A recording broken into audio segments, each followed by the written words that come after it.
Welcome to today's video.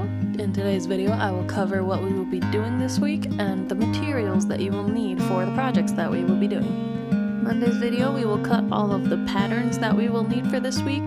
Tuesday's video I will teach you hand sewing techniques because we will be sewing everything this week. I might introduce you to how to use a sewing machine, but I'm sure most of you don't have one, so we'll at least cover hand stitches.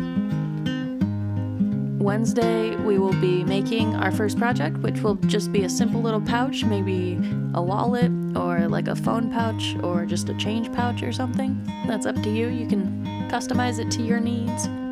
Thursday we will be making a mask. The CDC recommends using a very high stitch fabric, like a very tight stitch. Like if you hold the fabric up to a light, you can't really see the light through it.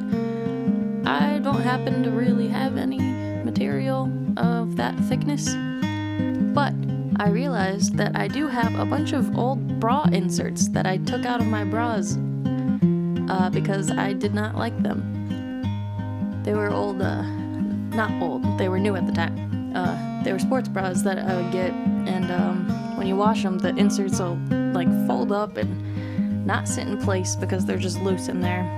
So I just took them out and didn't use them.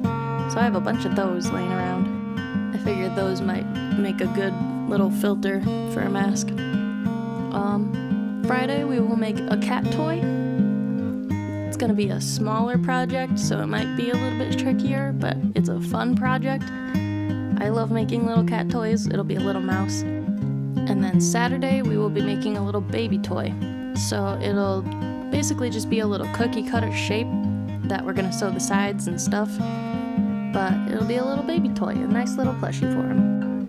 So all you really need this week are a sewing needle, some thread, some fabric, some stuffing, maybe some catnip for the cat toy if you want, and that's about it. I'm not personally the biggest fan of sewing, especially not by hand, but it is a really good pastime, and the products that you can make by sewing are really fun, so you know, it's kind of worth it. Also, let me know what you think about the background. I look forward to seeing your projects, and we'll see you later.